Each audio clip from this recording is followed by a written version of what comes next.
Welcome to the podcast, Jade.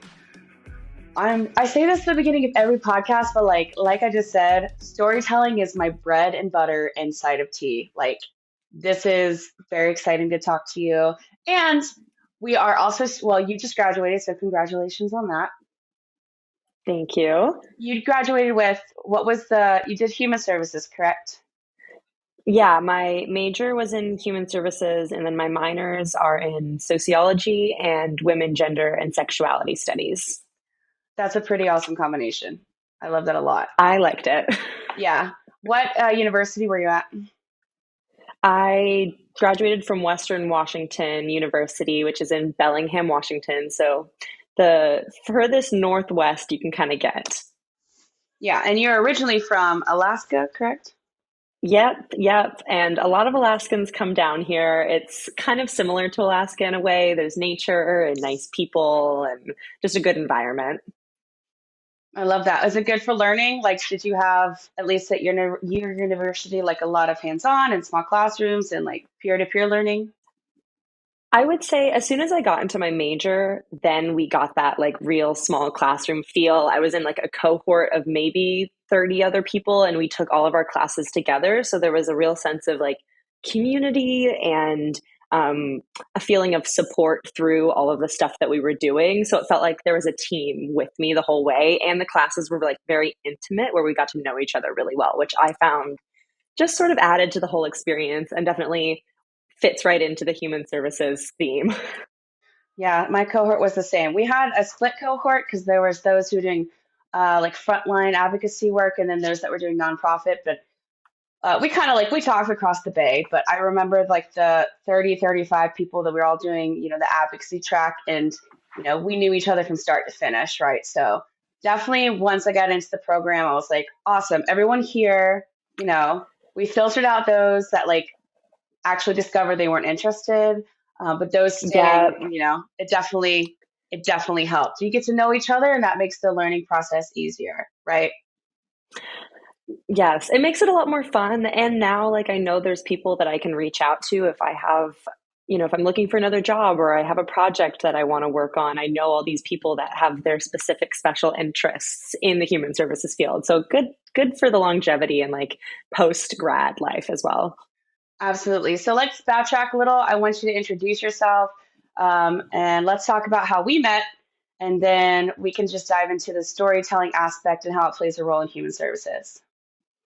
Totally. Well, my name is Jade. I use she, her pronouns. And right now, I'm a community organizer working in Bellingham in both like advocacy, making friends, bringing community together. It's really great. And then how we met is I have a podcast called Dig Deeper, which is a human services career guide. And I started it through school, but it's definitely going to live on post grad for me. And it's a podcast that sort of functions as an investigation into all of the different options and careers and things that you can do with the human services degree or things that you could do within the human services field. So I got to interview a lot of really cool professionals and both ask them about like their professional life and the actual work they're doing, but also like, how did you get there? Did you go to school? Did you work in other fields first? And then what is it really like both in the work and then when you get home from the work? So it's just a really eye-opening experience to learn about like other human services professionals. And I love the podcast, and I'm happy that it's getting out there because you found it and then you found me. Yeah, every so often I go and I'll search like human services on Spotify and see what comes up, and it's few and far between. But the minute I found Dig Deeper, I was like, oh, I got to talk to her. I got to talk to this host, and that was incredible because we do a podcast, but we're still growing, and a lot of our like subscribers and followers are those who are members, and so we're trying to get like a larger audience, obviously. When you interview those, are they professionals around your area, or have you had a chance to reach out beyond your city and interview people, I don't know, in other states or across the nation? They're mostly folks who are in my county, which is Whatcom County. But the kind of the way that I found the folks that I was interviewing was the people who were offering internships to human services students. So I also interviewed a couple of people that were further down south, like near Seattle. But I started my focus locally because then um, I could see those organizations and those folks doing things in their community, and it was sort of like a nice connect to see the real people behind the work that I've seen near me. I think that's great. I think I've only interviewed one person from my area, which is, in Atlanta. So I'm going to take a mental note to think about that because you do get to kind of witness the actual work and effort put in because it's, part of the community surrounding you. So good idea. Thank you for giving that to me. Yeah. Yeah, of course. How many episodes have you been able to do so far? I know it's still pretty young because you started it your last semester, correct? Yeah. I think there's 5 or 6 episodes. And I definitely want to expand upon that. I think what I'll do is I'll make like a new season because people do that on podcasts, like season 2, and that'll sort of be like the beginning of a new chapter for the podcast. Yeah, I realized that on the website that we use to put our podcast out there, that's an option. So I was like, all right, we're just gonna keep going, keep numbering it, and it just takes one step out. But it also, if you break it up into seasons, and for first and foremost, thank you, y'all for.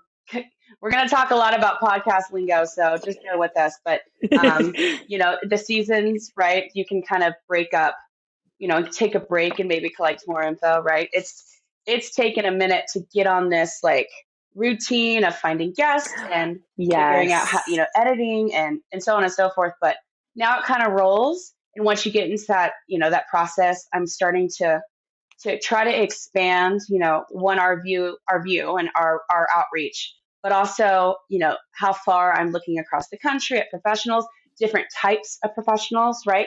You Hmm. are a storyteller. We kind of both fall into that niche category under the field of human services. And that's what we're here to talk about today. So if you could, let's dive in to first what storytelling is and how we both kind of perceive that, and then especially what impact and where it is as far as the service profession. So tell me what it is about storytelling that you connect with, and what it is in the world of work that you do. In my mind, storytelling is the ability to share really personal narratives, share something about your self identity, about your experiences, your history. Um, it's sort of it's very personal too. I think that storytelling is something that it has to come from within and it has to come from an honest place for it to really mean something. And people participate in storytelling in a lot of different ways. Like casually, we are always sharing about our lives with our friends and our families, recounting funny things that have happened to us, sad things that have happened to us. But I think that there's also like a deeper, another way to take storytelling, like another step forward, which is making it really intentional and having a goal or something that you want to impart to another person through that narrative, something that they can walk away with that means something to them and sticks with them. And that's the power of storytelling, is that it's super memorable because it is so personal. And I want to see more people participate in storytelling. I think it can be kind of scary because of that honesty aspect about how, it's so genuine. But that's what makes it really special. And that's what makes it powerful, because it isn't just jargon or the types of narratives that are, put out on social media or through organizations. It's something a little more detailed and a little more unique to each person. And it's going to be different for every single person, the story that they can bring to the table. Nailed it. Absolutely nailed it. And human services, it's like that's to the core from the get-go of the service profession. Like it's just been there. Even in the field of research around human services, there is storytelling involved, no matter what kind of research approach is taken, because we're talking about human beings. And we have Mm-hmm. collectively as a species for hundreds of years, that's how we kind of learned from each other, understood our boundaries, created our groups. And it becomes, especially in the past, I guess, let's say 50 years or so, a huge entanglement with like identity. And that has its pros and its Yes. cons, right? There's a balance there that I think we have to, I don't know if I'd say re-achieve or just outright reach. I think it should also be noted that there is a privilege in being able to tell your story, Hmm. right? Because there are a lot of barriers to that. And there is an environment that has to be created for someone to feel, like you said, safe enough to tell, speak their truth, right? And so with our podcast, that's definitely creating a space where it's very personal, but others can kind of come and hear for themselves and put their defenses down and really kind of listen to what everyone's story is and how it unravels. So one thing I love that you do is you explore with your guest how they get to the point of where they're working, what their profession is. I think even professional, I think almost every professional, it's rare in our field that somebody just kind of stumbles into their work without an experience in their pocket that didn't bring them to that, that level of service. So actually, speaking of that, what is it that drew you to storytelling in the first place? Was it just having the requirement to create the podcast for school, or was there something that kind of drew you in that was really very personal for you? I think there's a couple things that have made me excited about storytelling and had me come back to it throughout my life. First, my mom is a writer, so throughout my childhood, she's the type of person that is like, she's always reading or dissecting movies or coming up with ideas for stories or, encouraging me to write and be creative. And that has definitely been instilled within me. And I've carried that through like my adulthood. But in particular, I was a part of this group in high school. A friend of mine started it, and then we all kind of got on board to help create this project called MHATS, which is mental health advocacy through storytelling. And it's the idea that you can take these really big things such as mental hardship and mental illness and trauma, and you can use them to share something bigger than just yourself, but you can also use them to heal and process your own emotions. So it can be both things. And getting to see that play out in real life, it was totally new to me at the time. I didn't even feel really comfortable to share my own story. So it was just an introduction, but I got to see people work through things in their life and create a narrative that felt really good and comfortable to them and then share that. And then we saw the results of how people reacted to those stories, which was an overwhelming, I mean, there was surprise, but there was also like love and people who were inspired to do the same thing. And that just sort of sparked something in my mind where you can use storytelling and these other aspects of advocacy and activism and marry them in a way. And I've tried to keep that going, after that group and keep that tenet in my life in some kind of way. That's beautiful. I love that. Let's touch on something that you mentioned there, and that is kind of the result of people sharing their stories. It's one thing to meet other people, whether you're similar or completely different, and exchange stories in a safe environment.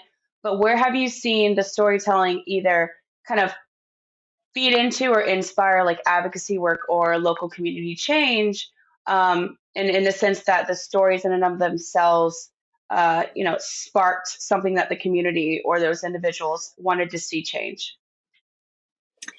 Well, just even from that program, MHATS has lived on. There's been many seasons after that. So I've seen, people that I've never met who are a lot younger than me hear about it and then want to keep it alive, which I think is really cool. And then additionally, from that like specific experience, a lot of people who were there at that first performance were parents and teachers.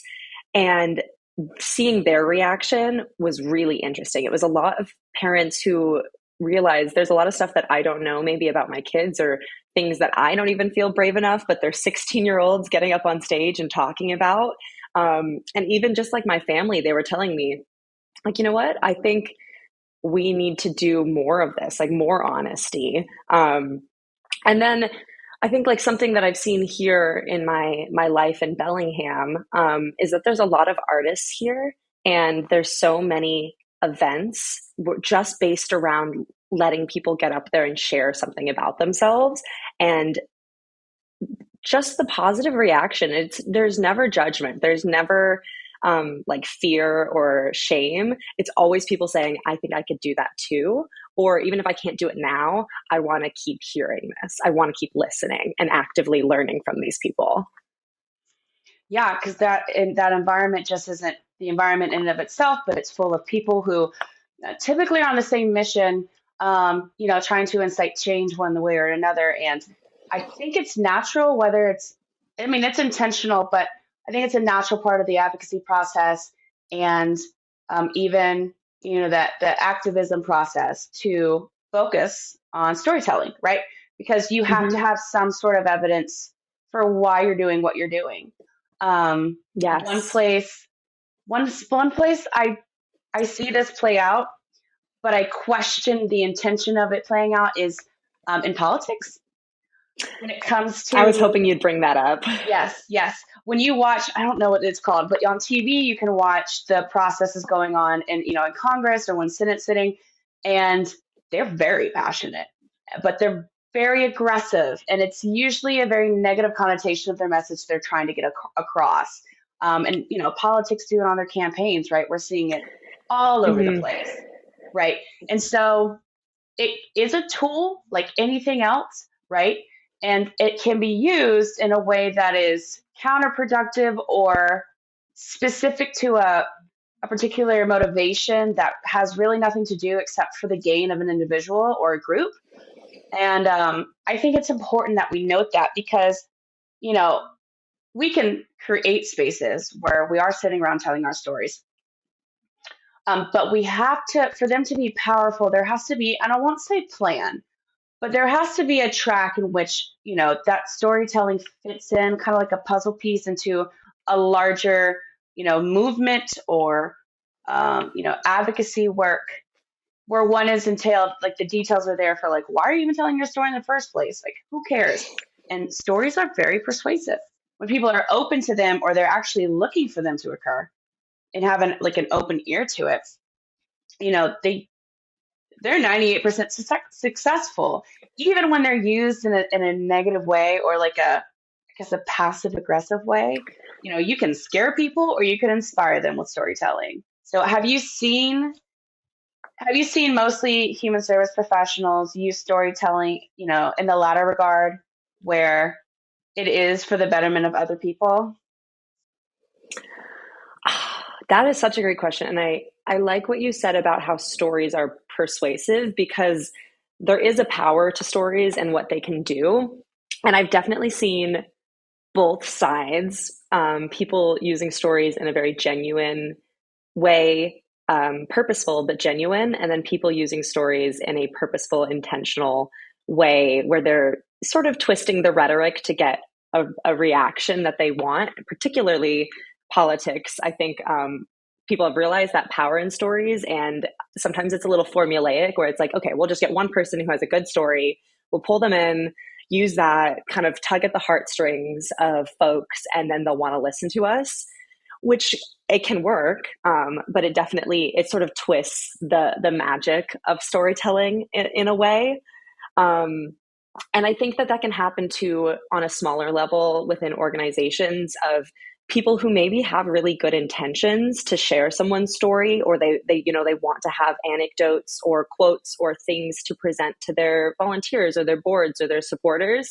But it can be sort of tokenizing sometimes too, of asking someone, come in here, tell your story, which sometimes can be, really personal and very difficult to share depending on what you're talking about. But I do think that sometimes it heads into that territory of it's not as genuine when you're just asking someone to share their story because it feels like it just fits into what you're doing and that you can use it for some way. And I think that there's maybe a line there to toe of what are we using this for? Is it for our gain? Or is it really for the benefit of the person telling the story? And there should be a benefit to them. It shouldn't just be a talking piece to share around. And I do think that happens sometimes, unfortunately. Where I have seen that before, and I think is an environment in which kind of inspires me to advocate for storytelling. And it was an Atlantic Council meeting where they had an open floor session, and you know, tons of people came in and from one of the surrounding neighborhoods. The problem that they were trying to convince the council to just address in general was overall, you know, the shorter version is the gentrification of their neighborhood. They were being robbed, like literally robbed by these, developers that were lying about what their intentions were. And then, you know, what was really upsetting is like these people had some stories and they were passionate, they were upset, and they were clearly expressing themselves in a way that like you would think it would incite change, or that somebody on that council would sit there and say, I'm seeing you're suffering here. I'm seeing that there's a problem. The blank stares and lack of response pissed me off to the highest degree. And there were like at least 50 people coming up to this podium with Yeah. 5 minutes to tell their truth, and just being like, okay, next person. And it's like taking your story and walking to a cliff, like the edge of a cliff, and just throwing it over the edge. And that's what it felt like. And I was Hmm. like, what the hell is the point of showing up if the public's word has no power there, right? So, like we talked about earlier, human services is a place where storytelling is kind of like a natural element, at the foundation of the work we do. What I'm curious is just in your experience, really specifically when we're talking about the things that you learned in school, real quick, is was storytelling something that was either, you know, indirectly or directly highlighted or taught or presented in a way that was kind of a lesson of the course curriculum, or not? Hmm. Was it covered or was it assumed? How did that go? In ways, I think it was talked about, but more so on the side of showing us people's stories, showing us documentaries or written out stories, and having us be the active listeners for those stories. I think that there was a heavy emphasis on that, of hearing real accounts from people, real accounts from folks in organizations, and also like those being affected by different societal issues, and really taking those in and learning from them. However, there was never really any conversation about how we can bring our own stories into the work. There wasn't a lot of, I think it like would have been really beneficial to have more conversations about what inspired us to be there, what brought us to this field, or perhaps like the specific interests within those fields. Because I know my cohort, we had such a big variety of people who wanted to work with kids, people who wanted to, work in direct service, or whatever, what have you. And I didn't get to hear from my fellow students about why that mattered to them, or what instigated their interest in those things. And there wasn't really a lot of talk about how you can bring that story into the work later too, of how it can guide the careers you go into. And I think that would have been a really nice element, because we spent so much time, watching documentaries, reading things, really diving into other people's experiences, but not a lot of time reflecting on our own or how that might impact the work that we were doing. Um, I think like the closest that maybe came to that was we had internship classes where, it was just anyone who was doing an internship. We had a period where we got to hang out and kind of talk through what we were going through and what was going on. And I think that's about as personal as it got, really. And I see that there could be a lot of value in having more of an element of storytelling from the student side. I 1000% agree with that. Shocker. I'm kind of surprised though to hear that as small as your cohort was, that there was not a lot of exchange as far as personal experience. Now, in the regard of like coursework, it was not ever approached as far as like how your story brings you into the work you do and how it continues to impact. But there was a lot of roundabout ways that we covered that, right? Um, God forbid you skip on the chapter on self care, right? It was always such a shallow, and I don't judge anybody as far as our teachers go, but it's just a shallow practice of self care. And in that regard, like you got to know yourself. But what in the hell does know yourself mean, right? It's more like something, Yeah. so more like something you explore in like a philosophy class or a psychology class, and even then, it's something in human services that we should be checking in on, right? But my cohort, there was always conversation going. And it was either like present day personal experience where we would just kind of be, gabbing about, either our frustrations or our self personal discoveries, or, from the get go, like, why are you here? Like, what is about this work? Let's challenge each other to think like if, what we know is right, or how what we discovered through our personal journey brings us to the work we do. Mind you, though, I am one of those people who was like, initially was like, oh, I want to be, a children's advocate. And then I learned about another type of population. I was like, nah, that one. And then I was like, no, that's the one. And then eventually kind of led me to realize like I wanted to do like a general overall exploration of just providing services that, gave back or advocated for like human autonomy in general. And that's just where some people end up, right? But I think when learning in even like a formal setting, you got to know what that means. I can't assume the same with other colleges. Like, I don't know how much personal storytelling there is in business school or, for True, like true. nursing, but we're not talking about that. I think my point being, we have a responsibility to some extent to know ourselves because the field is constantly changing. And to not check in and challenge our assumptions can really, I mean, that could put us out of work, right? Yes. And I've seen that before too, especially in our internships. There were a lot of people who came back and were like, no, I'm not doing that again. No, thank you. But that was Yeah. part of their story, right? So let's move on. I want to talk about two things. First, how you see storytelling making an impact in human services, because we can talk about, like you mentioned with MHAT, you gave me like an overview about the exchange and response in that environment. But do you see it working in, I guess, a larger scale with agencies or in other professionals' work, wherein maybe you would call it a more formal setting where it's not necessarily just the environment that's created, but it's part of the service provision in general? Or have you seen more or less kind of like a formality use in our service profession? Ooh, I think that there is a way for storytelling to be a part of larger organizational work. And I do think that some organizations are beginning to do that. I think, like, particularly if we, like, in kind of the political sense, like people who are doing a lot of lobbying are trying to pull in a formal sense of storytelling. Something that I think about in that, though, for me, the way that that would like sit the best, or I think be like good going forward, is sort of thinking a little bit more about compensation for storytellers.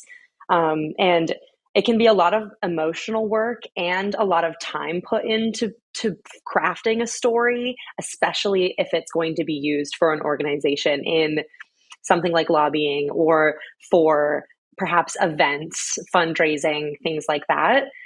It's a lot of emotional labor. It's putting yourself out there in a way that not everyone is going to say yes to. So, to truly value storytellers and to make it worth their while, I do think that there needs to be a conversation about what are they getting back from this that makes it so that we're not just using you or, pulling information from you for our own gain, like you were saying earlier. And I think that's like the key element that would needs to be talked about a bit more. And compensation, it doesn't necessarily mean like actual money, even though I think that would be great. I think that would be a really cool thing to introduce. But it could also be other things like opportunities, paths to leadership, pulling people in who are more don't get as many opportunities, people who are marginalized, and putting them in a place of power where it's not just them showing up and giving you something. It becomes something that they have ownership over, that they get to guide their narrative, and that they have say in where it goes and who it's shared with. So having like a lot of elements of autonomy and just a respect, because when people, write out like a full novel or a thesis or something, they get a lot of ownership over that. And storytelling, because it's more verbal, doesn't get recognized quite as much. um, I think also like something else is maybe looking into other storytelling. I don't think being honest and genuine and really open isn't like a super American tenet. So maybe, looking to other people, other cultures, that storytelling is a bigger part of what they do, and modeling from that too can make it a little more genuine and more fruitful and valuable for everyone involved. Well, it sounds like a giant threat to American culture. And people can't see this because it'll be focused on you, but I'm over here just like, yes, yes, yes. And you use some great descriptors. I want to jump back to what you said is the compensation level. Like, I've never thought of that Mhm. before. And I don't think I've in the research that has been done on storytelling, specific to human services. I mean, it's out there. The research that I wanted to share with everyone that I'll like link at the bottom is Storytelling and Social Change, a guide for activists, organizations, and social entrepreneurs. And it was written by Paul Van de Kar. I think that's how you pronounce it. And it's basically like a deep dive focus on how I think they call them working narratives, the like intentional storytelling and the way it is used, for example, through art, which you had mentioned, and how it links to advocacy and how you create environments in which people feel comfortable telling their story. And these I Mhm. think our viewers can understand. It's like it is all based on the shape of the story and the way it is delivered. Um, Again, the compensation part, I think I skipped over it, but the compensation part, I think, is a very important element that I'm sure not a lot of people would consider as an element of storytelling. But it isn't like it's not like everyone presents their story in a safe environment and they're like, yeah, I feel better. There's my personal gain. Some deliver their stories from very painful places where that challenge or that issue or that injustice, it's not just solved because Mm. someone expressed their experience. And we also see this play out in politics. They take one person, tokenism. They take one person and they're Mhm. like, this person is an example of everyone. It's like, you're dumb. You're dumb. That's not right. That doesn't Yep. make any sense. There is now 8 million something people on this planet. We are far too large of a species to be assuming that Yeah. every group and every person in that group has the same experiences. And it's like, I get that. And I have to understand, I have to be patient that the rest of the world may not understand that. Yeah, not everyone Um, is on that same page. right. But like you pointed out, and I love this so much, this idea of regarding other cultures and the way they incorporate storytelling in just their personal lives. Um, I mean, it would take a lot of convincing for people in this country to be like, yeah, I'm so It totally would. down for that. But it's still a possibility. It's still very much a possibility. We see that with, there's been, and rightly so, more attention and compassion and room given for Indigenous cultures to Mhm. share and use their stories to advocate for themselves, but also help people who have a really basic idea, very outdated and wrongly written idea of what these indigenous Mhm. cultures do and experience. So that's a big part of storytelling. I think I don't want to assume, but I think in our culture, specifically like American culture, we are starting to see, how the power of storytelling, when done a certain way, prescribes us to a different kind of empathy and understanding. And it's hard. It is hard because you have to get people to a safe place where they can absorb that kind of knowledge and not feel like it's challenging who they are. And that's another Mhm. it's another thing I think I discovered, and you probably did in sociology, that inevitable structure of storytelling, being a reflection of who you are as an individual. What a deep cut. We have not found, you know, the right wrapping for. Like, we have not figured out how to heal that misunderstanding. I think maybe researchers might have. You see a lot of research, that idea of you separate yourself, you be as objective as possible. Hmm. But research is not important to most people because they can't understand it. Um, so, I digress. The direction and use of storytelling is essential. And I think I think some of the best storytelling I've seen are people that have extreme differences, very, very different on the spectrum of belief and identity, who have voluntarily come to the table with either one person interested in the other's lifestyle and beliefs or both. And, people change that way. Ideas are Hmm. reconsidered, and people can take a moment to be like, I'm not my beliefs, but there's a big fear in not knowing who you are without being told. And Mm. that's a lot more comfortable than taking the time to say, like, who am I?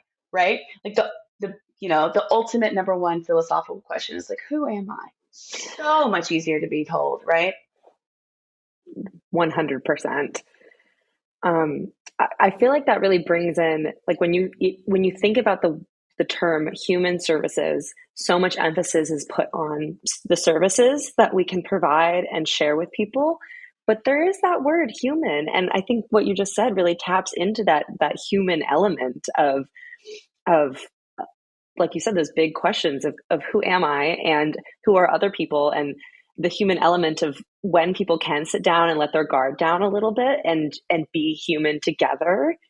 um, it can be really beautiful, and that's like a side of human services that I think is ignored a little too much. But I really like what you said, and I think there's been more things. Like, I've seen YouTube videos of people coming together, sitting down really honestly and saying, we have different thoughts about a lot of things, but let's just chat about it right now. I want to hear your narrative, and I want you to listen to my narrative too. And it seems like a really cool way to bring different ideals and beliefs together. Part 2 of our interview premieres Tuesday, September 26th. Be sure to listen to Dig Deeper, Human Services Field Guide podcast with our guest Jade Phillips, available on Spotify. The NOS conference is right around the corner. Find out more about presentations, booking details, and registration on our website, nationalhumanservices.org.